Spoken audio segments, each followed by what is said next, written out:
ભાઈ મને ખબર છે તમને પણ દુઃખ થતું હશે જ્યારે તમને કોઈ કહે કે તું એવરેજ સ્ટુડન્ટ છો અને ક્લાસમાં બીજો બાજુમાં હોય એને કહે કે તું ટોપર સ્ટુડન્ટ છો, બરાબર? દુઃખ થાય છે. એટલે જ તમે આ વિડીયો જોવા આવ્યા છે કે how to remember everything. Okay, ટોપરની જેમ ટોપરને કઈ એની પાસે કઈ જાદુઈ શક્તિ નથી ભાઈ. માઇન્ડ બધાના સરખા જ હોય છે. એને ટ્રેન કરવું ને એ જ ટોપર તમારાથી અલગ કરે છે. તો કઈ રીતના યાદ રાખવું? સાવ ઇઝી વસ્તુ છે, 4-5 સ્ટેપ છે, ફોલો કરશો આરામથી યાદ રહી જશે. ઓકે, ફર્સ્ટ વન છે ટેક નોટ્સ. સર નોટ્સ આ તો બહુ જૂની મેથડ ને આમ. ભાઈ કાંઈ જૂની મેથડ નથી, બધું સાયન્ટિફિકલી પ્રૂવન છે.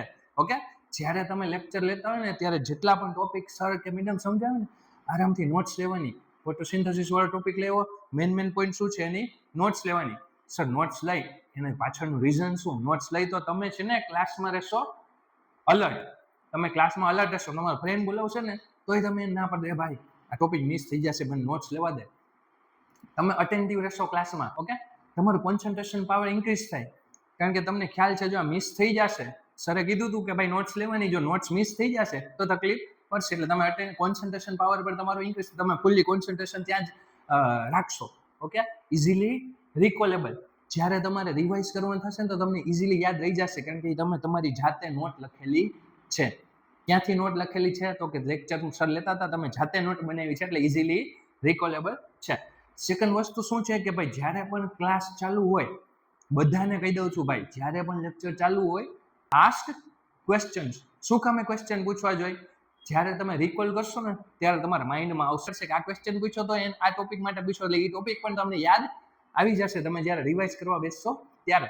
એટલે બધાને હું કહું છું ભાઈ, હાવ બોલતા ન હોય ને તો ખાલી એક લેક્ચરમાં 3 ક્વેશ્ચન પૂછો. કેટલા ક્વેશ્ચન? 3 ક્વેશ્ચન. ઓકે, એ તમે 3 ક્વેશ્ચન પૂછશો પછી જ્યારે તમે રિવાઇઝ કરવા બેસશો ને ત્યારે તમને યાદ આવશે કે આ ક્વેશ્ચન મેં સરને પૂછ્યો હતો. ક્યાં પૂછ્યો હતો? તો કે આ ટોપિકમાં પૂછ્યો હતો. તો એ ટોપિકનું પણ એવી રીતના તમે રિકોલ કરી શકશો આરામથી. ઓકે, થર્ડ વસ્તુ છે ઇલાબોરેટ ધ નોટ્સ. તમે જે નોટ્સ લીધી છે ભાઈ બેટા, તમે નોટ લીધી છે એ શોર્ટમાં લીધી છે, બરાબર? લેક્ચર થઈ ગયો પૂરો, પછી એ નોટ્સને તમારે વિચારવાનું, તમારે મૂવીની જેમ વિચારવાનું કે આ લેક્ચરમાં સર આવી રીતના કરતા ત્યારે મેં આ પોઈન્ટ નોટ કર્યો હતો. હવે એને તમારે પોઈન્ટને ઇલેબોરેટ એટલે ડિટેલમાં, ભાઈ લેક્ચર યાદ આવે તમે નોટ્સ લીધી છે, જે પોઈન્ટ ઉપર નોટ લીધી હોય ને ત્યારે તમારે વિઝ્યુઅલાઇઝેશન ચાલુ હશે પાછળ મૂવીની જેમ કે સર લેક્ચર લેતા હતા આ પોઈન્ટ ઉપર નોટ લીધી હતી. એમાં બીજું શું કીધું હતું એ તમારે તમારા પોઈન્ટ્સમાં ડિટેલમાં લખવાનું. Okay, exactly after the class. શું કામે ક્લાસ પછી? કારણ કે રિસર્ચ કહે છે કે ભાઈ તમે આજે રીડ કર્યું તો બીજા દિવસે તમને 40% જેવું માઇન્ડ યાદ હશે. બીજો પોઈન્ટ છે best way to learn is. તો તમે વિચારો કે ભાઈ સૌથી બેસ્ટ વે શું છે કાંઈ પણ વસ્તુ લર્ન કરવા માટે? શું લાગે છે તમને? ઓકે, કમેન્ટ કરીને જણાવો શું લાગે છે. Best way to learn is to teach something. તમે કોઈ પણ તમારા ફ્રેન્ડને પણ તમે એકવાર સમજાવી દેશો ને તો તમને વધારે યાદ રહી જશે. તમે એવું ફીલ કર્યું હશે. ઓકે, એટલે આ બેસ્ટ વે ટુ લર્ન છે. કોઈ ફ્રેન્ડ ન હોય તો ઘરે મમ્મીને કહેવાનું, મમ્મી થોડીક વાર બેસ, હું સમજાવું, મને કઈ ખબર નથી પડતી, ભલે તને ના ખબર પડતી, હું સમજાવું છું ઇઝીલી, તને કાંઈ પણ સમજાય તો હા પાડી દેવાની. અને કોઈ નથી, એક બોર્ડમાં પિક્ચર ડ્રો કરી દેવાનું કે આ ભાઈ તમારો ફ્રેન્ડ છે, એને ઇમેજિન કરવાનું, એને સમજાવવાનું. ઇમેજિન કરો ને કે મારો ફ્રેન્ડ બેઠો છે, એને હું સમજાવું છું, એને બધું ટોપિક સમજાવવાના, બરોબર? પછી પાછું બુક લઈને તમારે રિકોલ કરવાનું કે ભાઈ મેં સમજાવ્યું, એમાં કઈ મિસ્ટેક હતી, નીકળશે પછી તમે રેક્ટિફાય કરશો એટલે તમારી પ્રોબ્લેમ થઈ જશે સોલ્વ. ઓકે, એટલે આ 4-5 બેસ્ટ વે મેં તમને બતાવી છે જે તમે રીડિંગ માટે બહુ જ ઇમ્પોર્ટન્ટ છે. તો આ વાત ઉપરથી હવે કન્ક્લુઝન શું નીકળે છે? કન્ક્લુઝન એ છે કે તમારું માઇન્ડ કેવું છે કે ઇમ્પોર્ટન્ટ વસ્તુને યાદ રાખે છે અને જે કામ વગરની વસ્તુ હોય એને એ ભૂલી જાય છે. તો એને ઇમ્પોર્ટન્ટ ફીલ કરાવું તમારા માઇન્ડને, એના કારણે આ બધા સ્ટેપ લેવા પડે છે. આ છે વિડીયોનું અલ્ટિમેટ કન્ક્લુઝન. આ બધા સ્ટેપ આપણે લીધા, શું કામે લીધા?